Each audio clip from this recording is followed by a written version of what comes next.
الحمد لله والصلاة على أهلها أما بعد فأعوذ بالله من الشيطان الرجيم بسم الله الرحمن الرحيم. دوستانو نن یو داسې وظیفه اسانه مجرب وظیفه ستاسو په مخ کې ذکر کومه چې په هغه به مال دولت دومره ډیریږي چې ته به په خپله هم حیران یې ورته او نور علاقه چې کوم اقربا او قریبان ستا دي دا به هم ورته حیران یې حتی ته به په خپله به دې ته حیران سې چې د دې پیسو حساب زه څنګه وکړم، دا مال و دولت زه څنګه خوندي کړم او د دې برکات به تا ته حیرانتیا درکړي. او داسې مجربه وظیفه د مال و دولت په لحاظ باندې د مال و دولت د ډېرېدو دپاره د تجارت و دکاندارۍ د برابرېدو دپاره او داسې مال و دولت چې په هغه کې خیر هم وي برکات هم وي. په دغه شرایطو باندې کله کله مال و دولت د انسان د مرګ سبب وګرځي، په هغه کې خیر و برکت نه یا دا داسې وظیفه ده چې په دغه مال و دولت ډېرېدو کې به هم خیر وي هم به برکات وي. او داسې مجربه وظیفه او اسانه وظیفه چې د دې دپاره چې کوم حقیقت دی دا به موږ بیانوو، د دې چې کوم فریض دی هغه به موږ بیانوو، د دې چې کوم طریقه کار د کوم شرایط دی هغه به موږ بیانوو. دا پر موږ باندې حق دی او پر تاسو باندې حق دا دی چې په دې فریض به عمل کوئ، په دغه شرایطو به عمل کوئ، بیا به د دغه وظیفې تاثیرات تاسو ته په لاس درځي. او دا وظیفه چې د کوم مقصد دپاره کوم ملګري کوي هغو ته به د دې پوره په پوره باندې مقصد په لاس ورځي او د دې وخت به نه ضایع کېږي، محنت به یې نه ضایع کېږي او د مالي بندش د کاروبار د بندش د تجارت د ستونزو یا هغه تجارتونه چې بند وي په حسد و نظر و تعویضاتو سره بند سوي وي د هغه تاثیرات ورختمول او مالي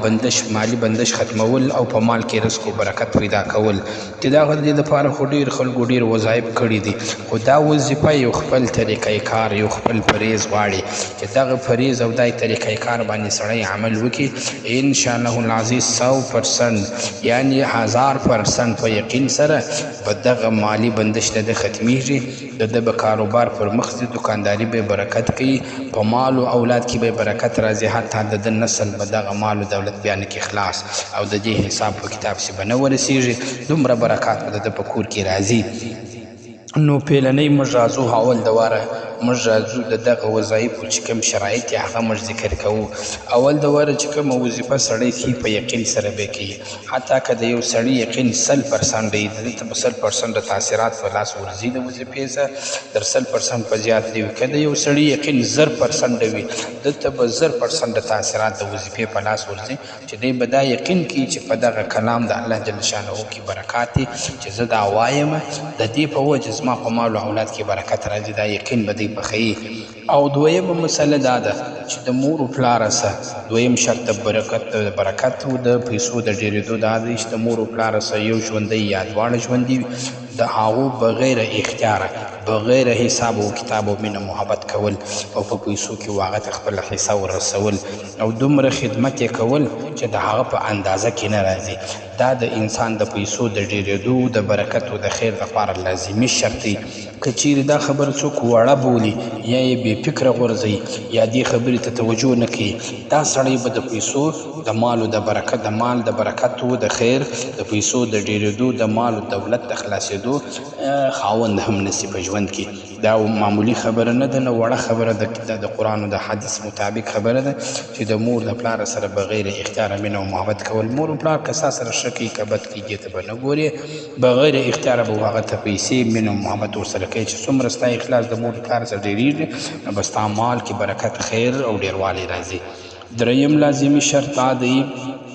چې د خور سره مینه و احسان کول، اخلاص کول، پیسې ورکول، د هغه ضرورت ورپوره کول، دا لازمي شرط دی د پیسو د ډېرېدو د برکت لپاره د خیر. دا دریم شرط دی. څلورم شرط دا دی ملګرو په دې به عمل کوو، هر سړی د هر انسان لپاره لازمي ده چې مال و دولت ډېرېدل غواړو، دکانداري او تجارت کې برکت غواړو. څلورم شرط دا دی چې صدقه به کوو روزانه 1 روپۍ 2 10 شل 50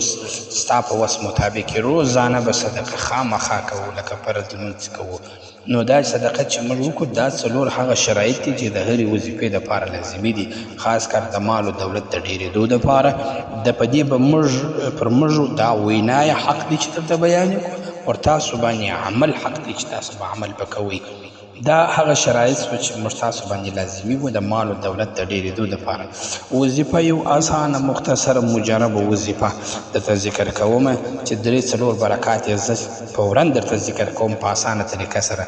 سورة القریش که چیرې څوک پیژني خو ډېره ښه ده، که نه پیژني ایلافي قریش سورت ویلي کې دی، دا یادول موږ تاسې په لمانځه کې هم وایو. ډېر اسانه سورت دی. دا سورت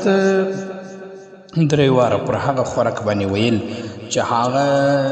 کې کموالی راغلی وي، میلمانه زیات وي او په دا خوراکي شیانو کې کموالی راغلی وي، پر دې باندې 3 واره ویل. هغه کم خوراک چې پخ شوی د میلمنو دپاره دی هغه دومره ډېرېږي چې هغه به د ټولو میلمنو بس کېږي.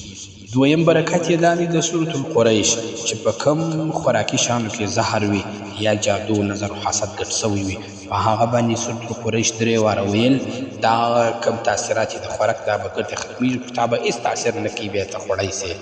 او دریم د مالی بندش د ختمولو دپاره چې ستا په مال کې جادو نظر و حسد راغلی وي یا ستا مال په یو طریقو د طریقه کم سوی وي، د دغه مال د خلاصېدو دپاره طریقه دا ده چې 40 ورځې به د ماخستن د لمانځه بعده سورة القریش 110 واره وایه. 40 ورځې چې دا وظیفه پوره کړله بیا به هره ورځ 2 واره وایه. دا ستا د ټول زندګۍ معمول دی، دا به بیا نه پرېږدي. او چې کوم د خوراکي شیان دي پر هغه به هم د دې دم کوي.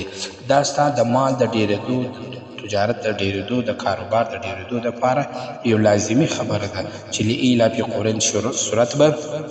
40 ورځې د ماخستن د لمانځه بعد 110 واره وایه او روزانه به 2 واره وایه. او د خوراک پر شیانو کې چې کله برکت راولي او سورة القریش به 3 واره پر وایه او د میې به. او کله کله اچانک میلمانه زیات سي او خوراک لږ وي، خوراکي چې کوم شیان دي هغه